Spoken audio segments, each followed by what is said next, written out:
Algo que yo creo que es una gracia es que nunca he dudado de Dios, de Jesús, de la Virgen, de los preceptos de la iglesia, nunca.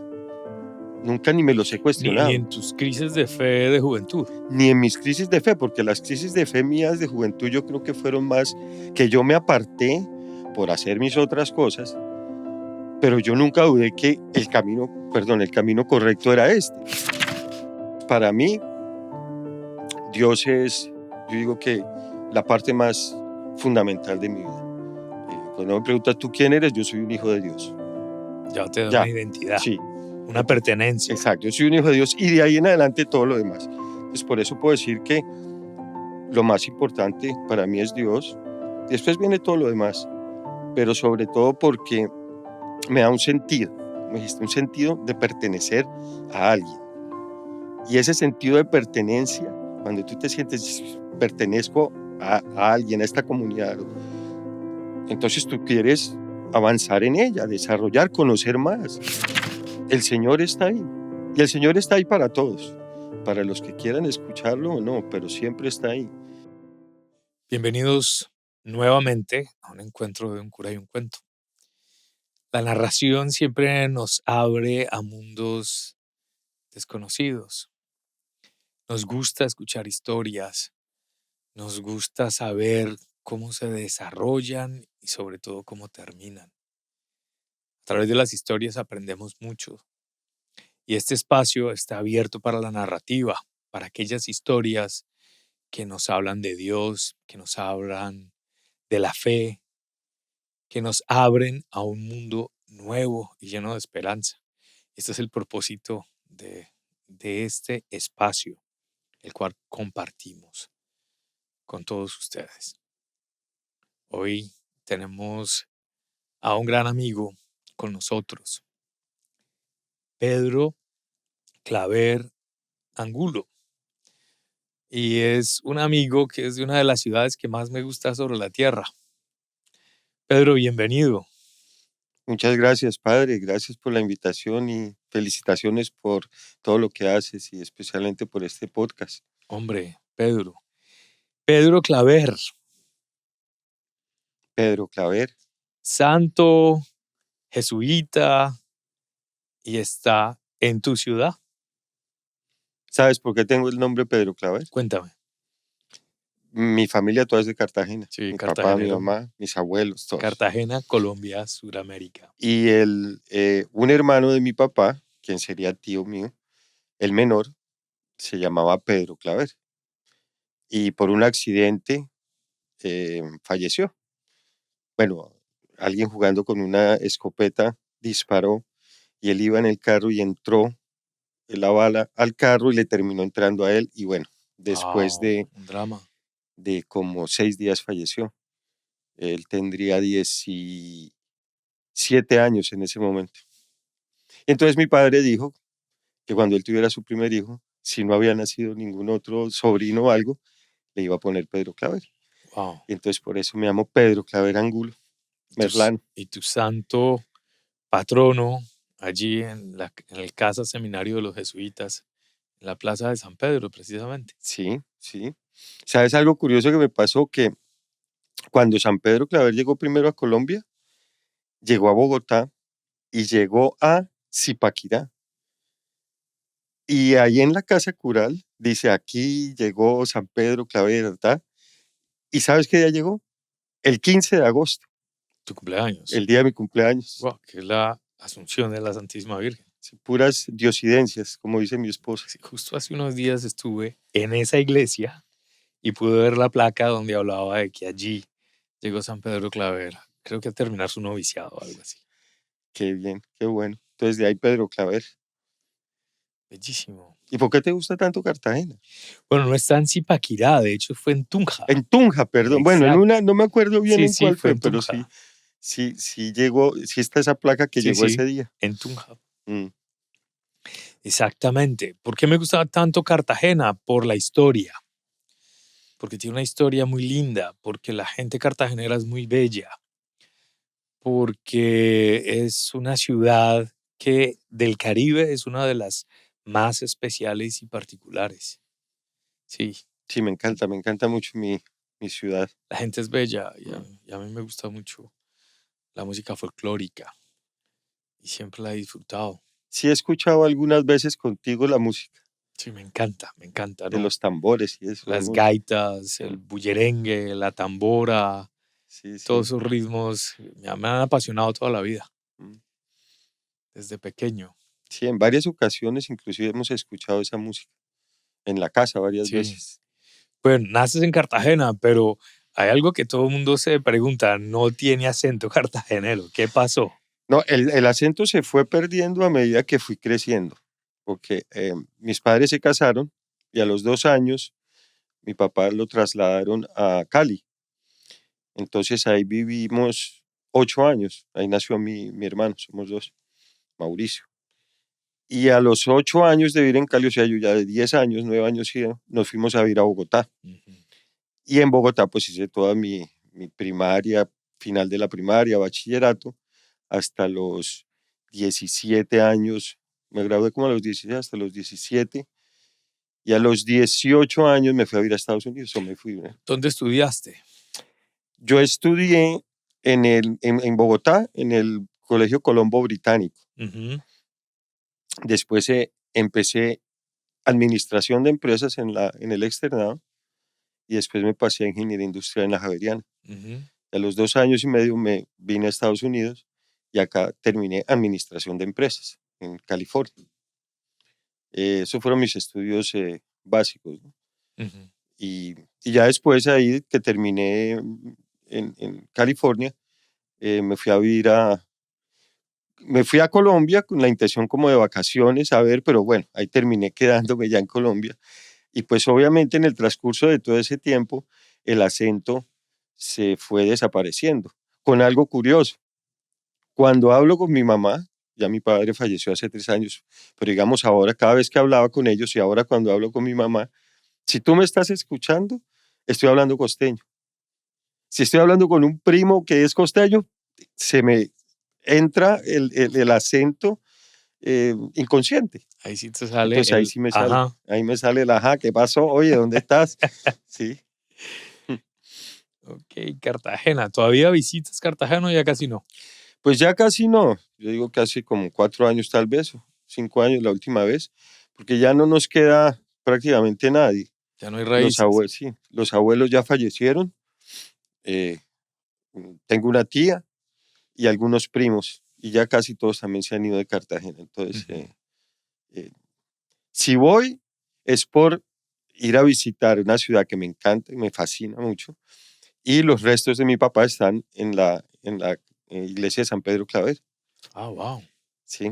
Entonces ahí tenemos un osario, ahí está preparado, si es lo que Dios quiere para todos también, Ah, excelente. para que los restos estén ahí. Sí, bonito. Bonito, Pero tengo que bonito. ir, tengo que ir a Cartagena. Bueno, y tu vida, ya nos contaste de tu vida profesional. Ujú. Tú eres casado. Soy casado, llevo ya 36 años, cumplo este año de casado, algo que no me imaginé de joven. Bueno, tal vez uno de joven no se imagina que se va a casar o si espera que va a llegar a ese momento, pero en el sentido de que uno no piensa en esos matrimonios tan largos porque no te ¿De qué pasa en edad la te cabeza. casaste? Yo tenía 22 años, me casé un 15, un 25, no, 23 años cumplí, había cumplido. Yo cumplí el 15 de agosto y nos casamos un 27. Jovencito. Hoy Sí, en día la gente casi no se casa tan joven. 23 años. Pues yo me pongo a pensar y no sé, en ese momento fue puro amor, porque uno no piensa ni la edad, ni como ahora no, espérate un momento a que tengamos ciertas cosas, o no, primero vivamos juntos y después vemos. En ese momento fue puro amor y las ganas de estar con esa persona, pues creo que es el motivo por el cual se casa. No quiere estar con esa persona todo el tiempo. Y pues gracias a Dios, ya llevamos 36 años de casados y vamos a tener ya el noveno nieto. Tenemos 8 ahorita. Em, y pues obviamente en el transcurso de los años tú nunca vas pensando, uy, ¿cuánto más me faltará? en algún momento uno piensa, uy, ya no me la soporto. Me imagino como en todos los matrimonios. Pero uno nunca está pensando, uy, ¿cuánto más voy a durar? Y eso se va dando, ¿no? Y pues con la bondad de Dios, obviamente, el favor y la gracia de Él, que es el que está en medio del matrimonio, es que nos tiene donde hemos llegado. ¿Tú creciste en un hogar católico? Un hogar católico, eh, católico en el sentido de que todos fuimos bautizados, mis padres también, hicieron la confirmación, se casaron en la iglesia católica, escondidos, pero se casaron en la iglesia católica, mis abuelos todos. eh, pero, digamos, mis padres no fueron muy practicantes. Mi padre muy poco practicante. Él, como buen costeño, tenía sus tendencias a tomarse sus traguitos. Eh, una de las cosas que uno piensa ya ahora que él no está, que uno no quisiera hacer, ¿no? Sobre todo para su familia o el ejemplo que le puede dar uno a su familia. Entonces, de ahí yo te puedo decir que mi madre sí era rezandera, pero eso le vino después con el tiempo. Entonces yo toda mi primaria, mi bachillerato, creo que la fe la hice solo, pero con el beneficio que los colegios en Colombia, no sé todavía, pero en esa época, siendo el Colombo Británico un colegio privado, daba clases de religión. Ujú. Y te fundaba, y religión católica básicamente, que era lo que veíamos. Entonces, muchos de los amigos que participaban también en la clase de religión, también los veía después afuera en el colegio y con ellos es que íbamos a misa. Tal vez no íbamos a misa a prestarle atención a la misa, pero íbamos. Ajá. Nos hacíamos en la parte de atrás, sobre todo pues para ver las chicas y todo esto, pero de alguna manera me acostumbré, eso nunca me dejó, o nunca dejé de ir a misa el domingo, a pesar que mis padres no iban, tal vez por evadir también el, el- ciertas situaciones que pudiera tener con mi padre, pero yo nunca dejé de ir a misa el domingo. Entonces, ese siempre quedó en mi mente. En algunas partes de mi vida, sobre todo en Estados Unidos o ya las últimas, los últimos 2 años en la universidad en Colombia, sí me alejé bastante, completamente. Ya empiezas a pecar y entonces pues ya sabes que no puedes ir a comulgar, ¿no? Ya no quieres ir a confesarte, te da miedo, pero siempre tenía ahí el que yo soy católico.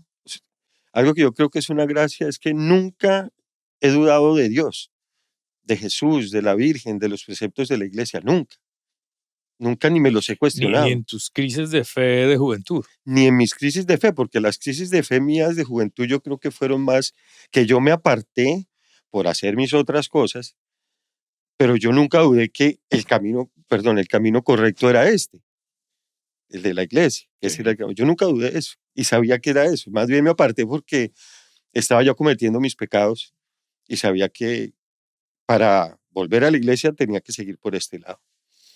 Entonces eso fue para mí, esa ha sido una gracia muy especial, que nunca he dudado de ninguno de los preceptos de la iglesia, ni en ninguno de los, en la fe, los que creo eh, con fuerza.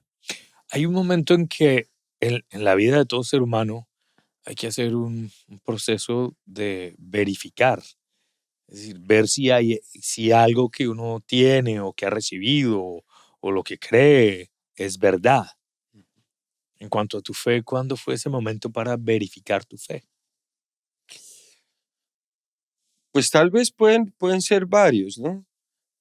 Pero yo creo que, por ejemplo, en el nacimiento de cada uno de mis hijos, em, ¿entiendes? Nosotros nos casamos muy jóvenes, tanto yo como mi esposa, empezamos a trabajar rápidamente, eh, un poco desviados, pero siguiendo en el matrimonio, tratando de ir a los grupos de evangelización, a los grupos de oración, eh, pero pues la fe de uno es tibia, ¿no? Ujú. Pues en ese momento, sí, íbamos el domingo a la misa,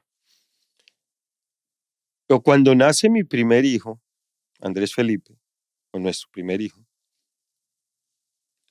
es a una persona, yo tendría que 24, de repente como que me llega a que efectivamente esto es algo real, verdadero, y esto es fruto, si bien yo coparticipo en esto, pero es fruto de Dios, que es el que nos crea. Y cuando veo a mi primer hijo, pues una felicidad inmensa, y creo que ahí llegó la primera contestación de que, mira, yo soy verdadero. Si tú me sigues, te voy a demostrar de que yo estoy aquí. Todo depende de ti. Y yo, para mí ese, el nacimiento, y después obviamente el nacimiento de cada uno de mis otros hijos también, pero ese momento fue muy, muy particular, que bueno, como que tengo que arreglarme también, ¿no? Ya tengo unas responsabilidades adicionales. Eh, Uno puede decir que uno las busca, pero los hijos llegan es porque el Señor quiere, ¿Qué fue lo ¿no? más grande que te aporta esta experiencia de ser papá? Sobre todo yo creo el sentido de responsabilidad. eh, y ver que el amor es posible, porque uno el amor como que no lo palpa, no lo siente.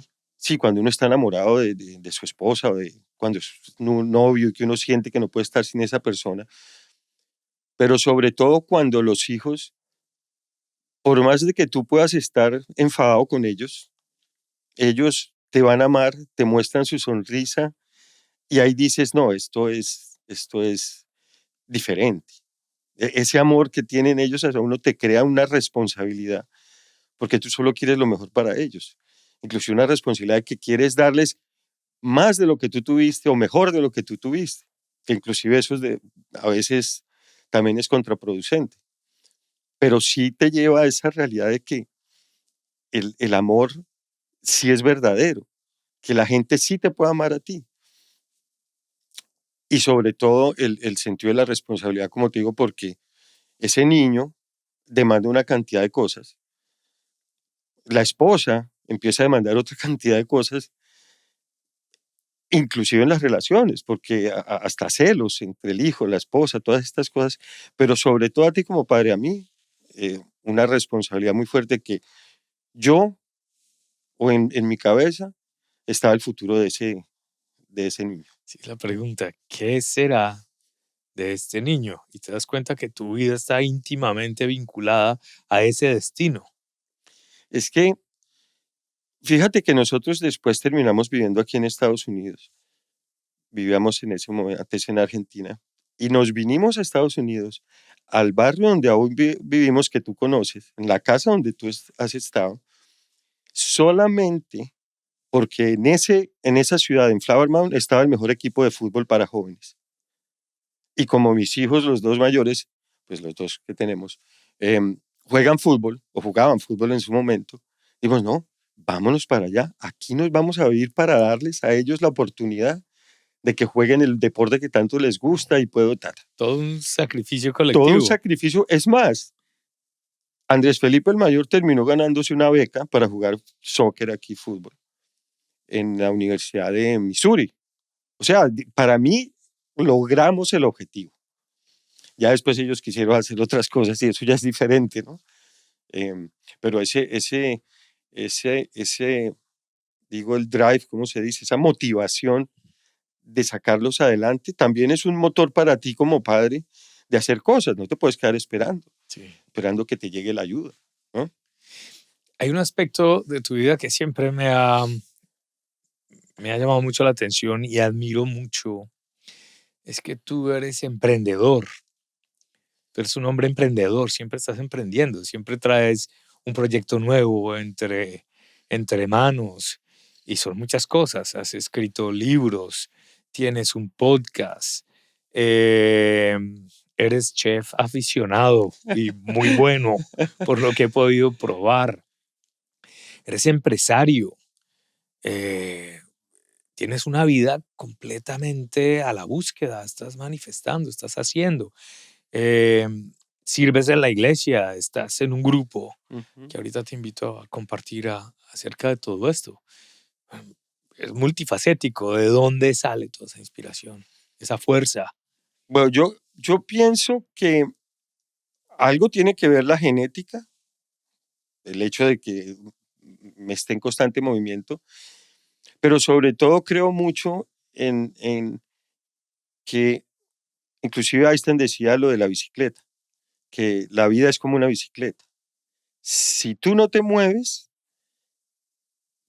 pierdes el equilibrio. Entonces, la vida hay que constante movimiento. Y yo creo mucho en eso. Tenemos no hacer por hacer, ¿no? Con un sentido. Entonces, desde hace mucho rato, yo empecé a distribuir mi tiempo. Ya hace unos 25 años que manejo el calendario. Y he dividido mi tiempo semanal en horas. Y entonces digo, tantas horas necesito para el trabajo, tantas horas necesito para esto, tantas horas. Y eso me ha permitido poder dedicarle tiempo a todas estas otras actividades que has mencionado. Porque es complicado al principio, pero una vez tú empiezas a manejar ese tiempo, se va formando como una estructura y un hábito también para ti. Entonces se saca un tiempo en la mañana, obviamente para el trabajo, ciertos días de la semana para investigar del podcast, para la escritura, que ahorita ya voy para el segundo libro. Son libros para niños. El segundo se va a llamar, o se llama, La hamburguesa por fin llegó. Después te cuento. Eh, entonces yo creo que la buena distribución que tú haces de tu tiempo, que para mí es el regalo más preciado que nos da Dios. Es la vida, finalmente. La vida, cada segundo de vida. Cada segundo de vida que nos da Dios es un regalo y nosotros tenemos que aprovecharlo. Por eso me disgusta mucho las personas que pierden el tiempo. Así que estás perdiendo el tiempo aquí viendo, a ver, no, el tiempo no puede ser para desperdiciarlo porque es el momento que nos da Dios para en esta tierra aprovechar los beneficios y sobre todo para buscar la salvación. Es como en la parábola que los talentos y pues sí, te doy un talento, ay no, te devuelvo uno solo porque me da miedo lo que pueda pasarme. No, si Dios nos está dando ese cada segundo de vida, yo creo que nos va a decir, bueno, ¿qué hice con todo este tiempo que te di? Esos 50, 60, 70 años de vida, ¿qué hiciste? Y en ese sentido es que yo digo, me gusta emprender, Ujú. me gusta de repente ver una idea, uy, ¿de qué manera puedo cambiarla? ¿O qué manera podemos hacer esto mejor? Em, a muchos de sus amigos y a ti en varias veces, pues les he comentado esta idea, esta otra.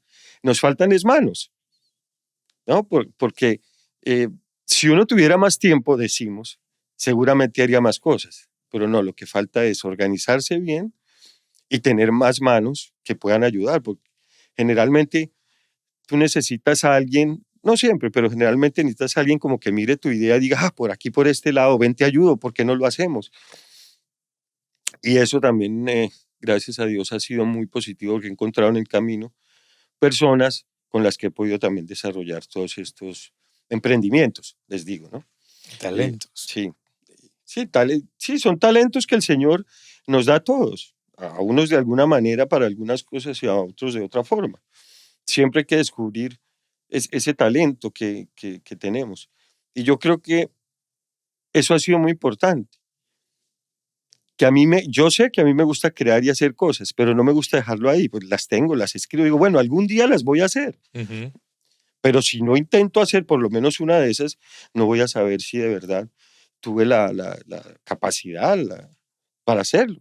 Tomas el riesgo. Tomar el riesgo, hay que tomar el riesgo, que es mucho de lo que hablo en el podcast, em, aquí adentrándonos un poco en el podcast que hago, que trato de vincular mucho el estoicismo, que me gusta Sí, bastante, Marco Aurelio. Marco Aurelio, sí, Epicteto, todos ellos, si bien se alejan de la Iglesia Católica en algunos apartes, son muy reales, Ujú. ¿no?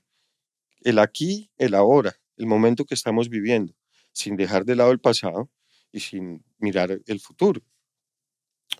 Y entonces creo que en ese sentido em, es importante sobre todo para saber qué es lo que quiero hacer o medio dirigir hacia dónde quiero llevar mi vida. ¿Y tu fe qué papel juega en todo esto? Bueno, la fe para mí es fundamental. Eh, Dios, la Iglesia católica, la familia católica es fundamental. Eh, no nacimos para estar solos. Y ya de hecho Dios desde que nacemos nos pone un compañero, un ángel de la guarda. Y Él nos dice que Él está presente todos los días de la vida al lado nuestro. que somos nosotros los que lo dejamos, lo tenemos que dejar entrar en el corazón. Entonces, para mí, Dios es, yo digo que la parte más fundamental de mi vida. Cuando me preguntas, ¿tú quién eres? Yo soy un hijo de Dios. Ya te da una Ya, identidad, sí. una pertenencia. Exacto, yo soy un hijo de Dios y de ahí en adelante todo lo demás. Entonces, por eso puedo decir que lo más importante para mí es Dios. Después viene todo lo demás, pero sobre todo porque me da un sentido, me dijiste, un sentido de pertenecer a alguien. Y ese sentido de pertenencia, cuando tú te sientes, pertenezco a alguien, a esta comunidad, entonces tú quieres avanzar en ella, desarrollar, conocer más. Eh, Conocemos tan poco de Dios que tú quieres, no, entrar a investigar o tal vez participar de este retiro o en este movimiento o ayudar en la iglesia, porque pues si para ti es lo primordial, mal estarías o estás siendo completamente incoherente si no estás trabajando para conocer más a esa persona que para ti es la más importante.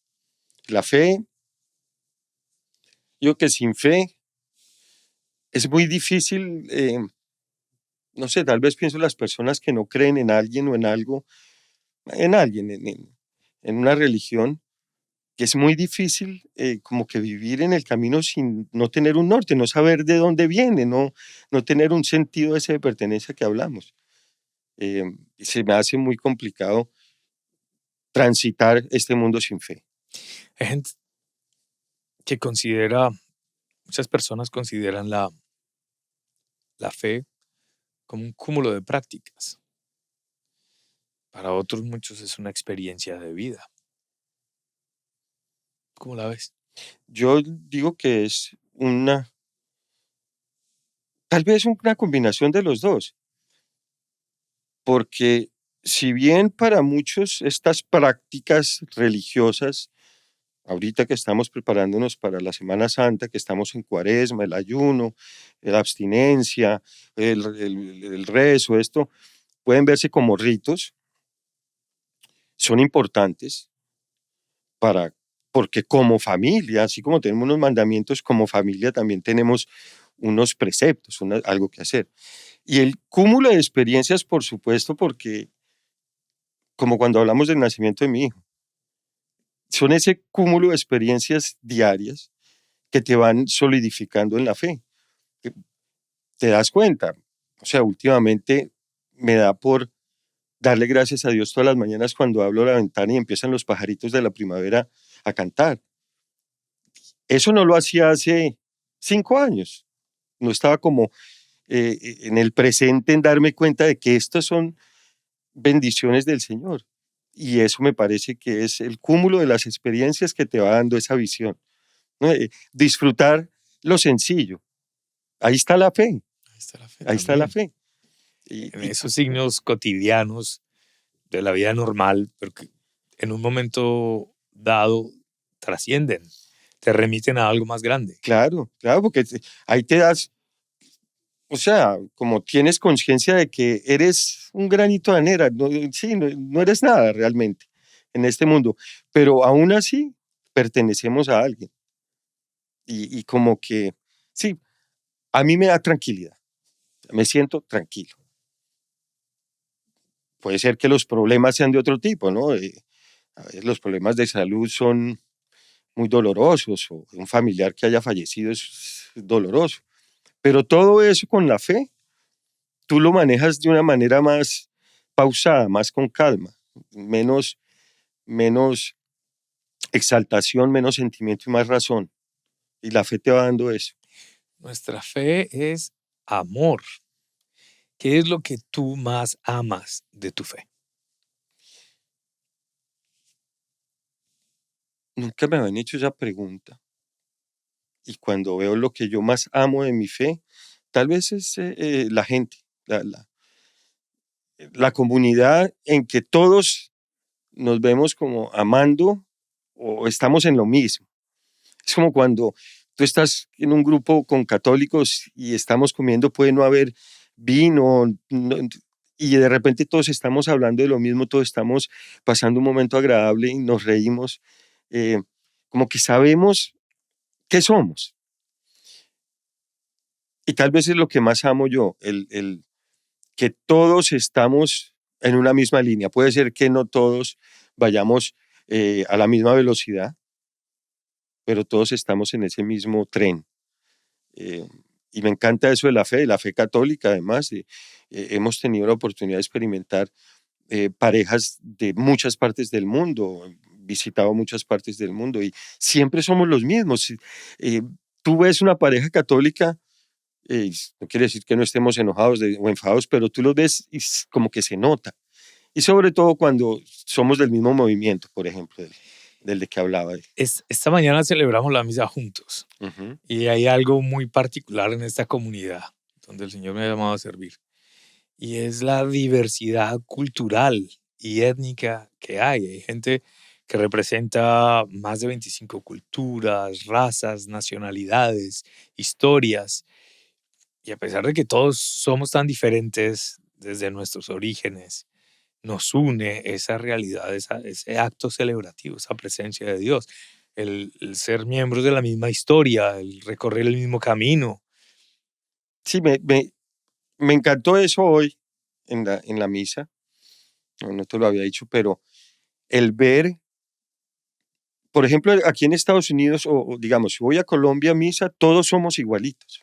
No estoy hablando nada el colombiano o el gen colombiano, pero la mayoría somos de pelo negro, de una edad más o menos, de una estatura promedio, y tú sabes lo que estoy hablando. Vamos a misa y todos nos vemos iguales. Hoy en tu misa, todos éramos católicos.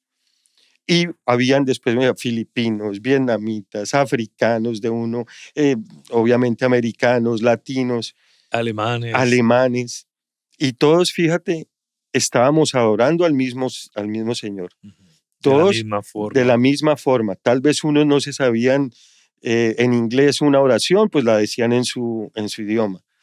Me pareció tan lindo, por ejemplo, que saliendo, antes de irnos al auto, estaba una señora explicándole a otra señora que parecía que había llegado nueva cómo rezar el rosario.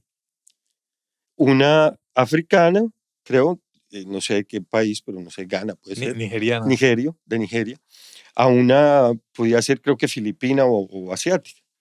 Entonces imagínate dos culturas completamente diferentes y la una le estaba enseñando a la otra cómo rezar el rosario. Mira, en esta cuenta tienes que hacer esto, aquí tienes que hacer esto, lo otro. Esa es nuestra fe, de esa fe que hablaba de que ¿cómo lo veo yo el amor? Lo veo ahí, ahí en tu iglesia esta mañana. Ahí vi el amor de Dios. Tú y tu esposa llevan años sirviendo en un movimiento de la iglesia bien atractivo, bien bello, que en todos los años que yo lo he conocido ha dado muchísimos frutos y en muchas partes del mundo. Coméntanos de esto. Sí, el movimiento se llama Equipos de Nuestra Señora, Teams of Our Lady. Bueno, viene del francés. Este movimiento lo fundó el padre Henry Caffarel hace 85 años, en el año 1936. Bueno, el padre murió de 96 años. O sea, Wow. nació en 1906 y murió en 1996, creo. Pero el movimiento lo fundó en el año 1939, En plena guerra. en plena guerra. Y precisamente las parejas que le llegaban a él buscaban un norte, un sentido. Me imagino muchas por la parte de la guerra, pero también qué iba a pasar con nuestro matrimonio, ya que nos casamos, qué vamos a hacer ahora, cómo crecemos. Y él empezó a darse cuenta de que después de que el matrimonio se casaba, no había algo como para que ellos siguieran creciendo como parejas en la fe. Y fue donde dijo, bueno, vamos a juntar los otros matrimonios que tenemos en la parroquia, o bueno, en ese momento que eran 6 o 7, y empezó a hacer reuniones mensuales en las que él dirigía y las parejas iban contando lo que había pasado durante ese mes. Habían momentos de oración, momentos en que se pide una pareja por la otra, se cuentan todo, y un tema. Entonces él les empezó a desarrollar como un tema de estudio. Bueno, eso ha prosperado, que ahorita ya tiene 85 años. Es un movimiento con bendición apostólica y aprobación apostólica. De hecho, todos los años el Papa manda una carta al, al, al presidente internacional que está es más, la sede está en Roma y las oficinas en París. Pero en sí lo bonito de este movimiento es que somos parejas en crecimiento, que nos damos cuenta que tenemos problemas en nuestros matrimonios, que son los mismos problemas que todas las otras parejas tienen. Todo el mundo tiene. Comunicación, el uno es más enojón que el otro, a uno le gustan ciertas cosas y al otro no le gustan y no pueden ceder. Y cuando estamos solos como pareja, sí, uno va a misa y escucha la homilía y de repente algo le entra, sí, pero el día a día uno no lo habla con nadie, ni lo que ha sucedido uno lo está contando. Entonces, esa oportunidad de juntarnos con otras parejas católicas en gracia, que es una condición, parejas católicas en gracia, y empiezas a escuchar lo que las otras parejas dicen, no solamente te alimenta a ti tu relación, porque estás escuchando que eso mismo nos pasó y viste, como que uno dice, esto también nos pasa, sino que las sugerencias, los consejos que cada una de las otras parejas van dando, oye, ¿por qué no haces esto? ¿Por qué no? Te das cuenta que son las mismas soluciones que uno ha pensado, pero nadie le dice. Entonces el movimiento es muy real, mm, muy Con los pies con sobre la los pies sobre tierra. la tierra, exacto. Eso es bueno. No, sí, estudiamos un tema, estamos estudiando este año el Camino de Maús.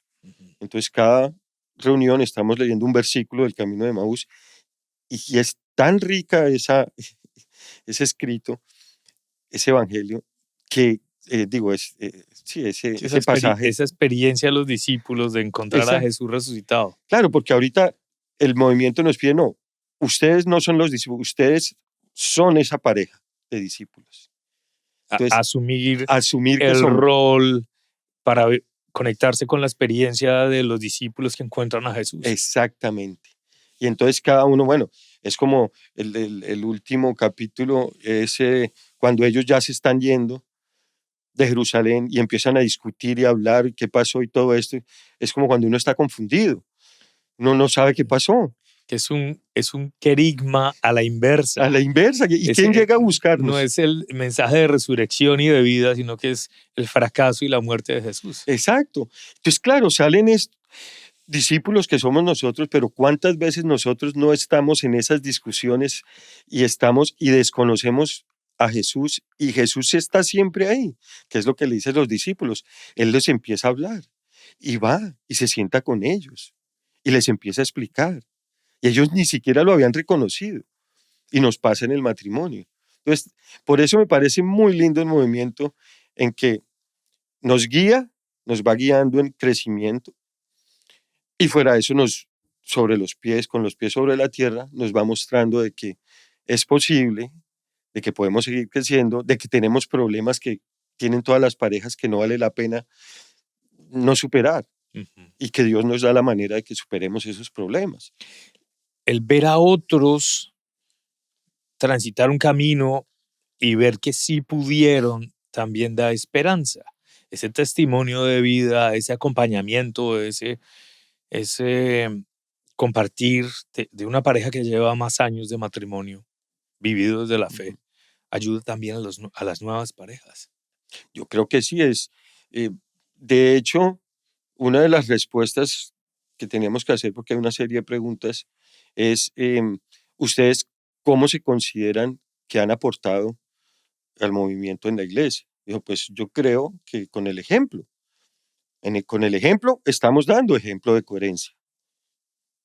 No podemos estar hablando de Cristo, del matrimonio, de lo que somos y resulta que no damos un ejemplo o no estamos asistiendo a misa o no hacemos la participación en la iglesia o no ayudamos en lo que tenemos que ayudar. Entonces, esa coherencia de lo que hablamos, decimos y lo que hacemos. Y cuando son incoherentes por el pecado, por la traición, por el desamor, ¿qué pasa? ¿Se Pues acabó la esperanza? no, el mismo, si tú amas a Cristo, tú te das cuenta. Yo pequé, falté, ¿Cómo a Dios, que es lo más importante de mi vida, yo le estoy haciendo esto? Entonces ahí estoy siendo incoherente, Ujú. ¿sí? Pecamos todos los días, no nos damos cuenta a veces de muchos de los pecados que cometemos. No creo que así estemos ofendiendo, pues sí, estamos ofendiendo a Dios, pero digo los pecados graves, las faltas graves, el que es buen católico se da cuenta y sabe que ese no es el camino. Otra cosa es que nosotros mismos nos tratamos de ocultar como para que suavizar el pecado y no sentirnos tan mal. Pero la coherencia también está en eso. Fíjate que una de las preguntas inclusive que estábamos hablando con mi esposa hace poco es lo que te dije, pero yo nunca he tenido una sola duda de los preceptos de la iglesia, ni una. Sí. Nunca, de que la Virgen fue asunta al cielo, de que todo lo que yo lo he creído. Y entonces para mí, mi fe es muy sólida en ese aspecto, como que no hay cuestionamientos externos que me hagan disvariar. Es más, a veces prefiero no escuchar, Ujú. ¿no? Porque muchas veces tampoco tengo los argumentos ahí. Entonces, cuando todo eso pasa, que hay el desamor, el desencuentro, la El discusión, pecado. el pecado, el católico se da cuenta. Y si de verdad quiere crecer, sabe que Jesús vino para perdonarnos, pero para la salvación, porque si nos damos cuenta de que estamos pecando, que tenemos que corregir y no lo hacemos, pues estamos exponiendo en la salvación. Hay mucha gente que se confunde ante esa palabra. Recuerdo una vez una universitaria en California me decía, ¿salvado de qué? ¿Salvación de qué? Yo necesito salvación. No me estoy ahogando, no me estoy muriendo. ¿Qué salvación? ¿De qué? ¿De qué me habla? Claro, ahí es porque no hay tal vez una profundidad en tú cuánto vas a vivir. Entonces decía, bueno, voy a vivir aquí en la tierra los segundos que el Señor me dé gracia, pero es que tú ahí no vas a morir. Tú tienes una eternidad, ¿tú sabes lo que es una eternidad?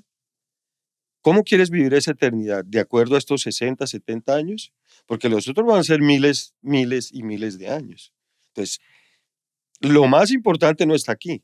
Es que eso es tal vez de las partes más difíciles, de que estamos en este mundo, estamos viviendo, disfrutando, comiendo, nos gusta comer bien, de repente un buen vino, estar con los amigos, y esto no es lo importante. Lo importante es cómo vivimos aquí para que después la salvación, que va a ser eterna, la podamos vivir de una manera, por lo menos, yo digo, ojalá lleguemos al purgatorio. ¿De qué te sientes tú salvado? ¿De qué me siento salvado? Pues yo en este momento me siento salvado porque si no hubiera llegado Jesús, estuviéramos, no sé cómo estuviéramos viviendo en este momento. Me siento, o Tu sea, vida tendría sentido sin Jesús. no tendría sentido. No, no, o sea, la Virgen, que ella misma aceptó, dio el sí para que esto pasara. No tendría sentido eh, nada, no sé qué hubiera pasado si no llega Jesús. ¿Cómo De- sería tu vida sin Cristo? ¿La visualizas de alguna forma? no, no, no, no, no la visualizo porque para mí Cristo es fundamental. Es más, yo me levanto y lo primero que hago es persignarme, orar, darle una bendición a mi esposa y la primera hora, primeros 35, 40 minutos estoy en oración. Ujú. Ese contacto Que con Dios que directo, entra en tu vida. sí, yo directo, los primeros, pues tengo unas oraciones que repito, pero después, ¿qué Un voy a hacer el día? diálogo. Un Ujú. diálogo, bueno, ayúdame en esto no he podido, tal vez esto me hace falta. Y ahí, aunque él me va dirigiendo, y ya empiezo lo que tengo que hacer, la rutina normal de trabajo. Lo mismo a mediodía o por la noche, o cuando estoy rezando el rosario, o sea, son cosas que no pienso, pero ¿cómo será el que no tiene Jesús en su vida? Pues igual tiene que seguir haciendo sus otras cosas. La vida hay que Hay que solucionarla de alguna solucionar. forma. No sé, ¿Cuál es la diferencia? no sé, es que no sé qué pensaría una persona para la cual Cristo o la fe no es importante. Porque bueno, los judíos, los musulmanes tienen la fe, ¿no? Otras experiencias de Otras fe. experiencias, vamos a decir. Nunca me había preguntado, eso sería una pregunta interesante preguntarle a alguien que no tiene, una persona completamente atea. A ver sí, me imagino viven sin responsabilidad. O, o puede que sí, no ¿Has, sabría. has tenido alguna vez amigos ateos o no te has dado esa libertad? Sabes que he tenido amigos que siendo católicos cuestionan algunas posturas de la Iglesia Católica, amigos que son católicos pero que tienen familiares, por ejemplo, homosexuales, y entonces ven esto que se está hablando mucho de género de una manera diferente. Pero amigos ateos no he tenido. No he tenido amigos, tal vez conocidos, pero amigos no he tenido amigos ateos. Y creo que es en el sentido de que los amigos como que em, tenemos los mismos pensamientos, La misma la afinidad. misma afinidad. Veo en el grupo de amigos que tenemos, sí, todos somos católicos, Ujú. unos más activos que otros, pero todos, ¿no? Tal vez estás cerrado a tener otro tipo de amigos o es coincidencia. Pienso que es coincidencia porque yo creo que soy una persona muy amigable y siempre he sido muy honesto de mis pensamientos. em, y tal vez no se ha dado, pero no me molestaría, porque hemos tenido amigos de otras religiones con las cuales hemos tenido discusiones y seguimos siendo tan amigos Ujú. y creemos en cosas completamente diferentes.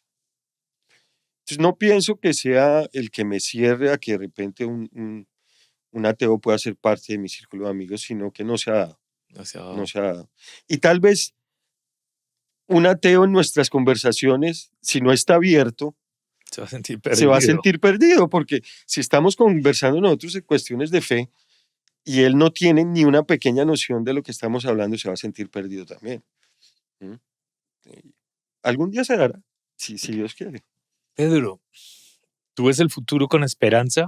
Sí, sí, siempre con esperanza, siempre con que hay una oportunidad, con que no tengas miedo, esa frase de San Juan Pablo II siempre me quedó ahí, no tengas miedo, inténtalo, haz las cosas con convicción, con ganas, con entereza, con honestidad, y las cosas se darán o no se darán si el Señor no quiere, pero siempre con esperanza, claro, siempre hay un mejor futuro.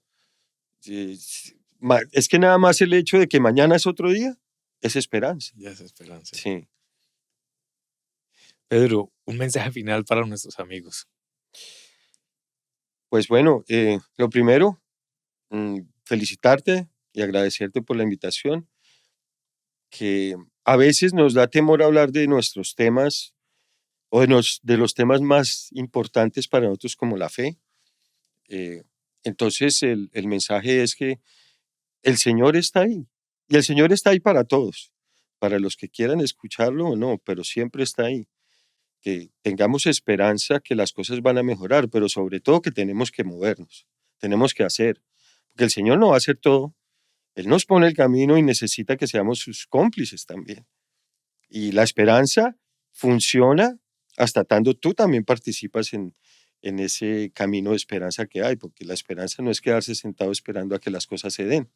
Pues para mí hay esperanza hay esperanza en la civilización mientras haya gente que por lo general somos buenos, hay esperanza.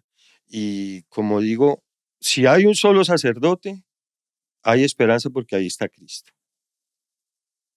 Hombre, muchísimas gracias. No, Padre, a usted.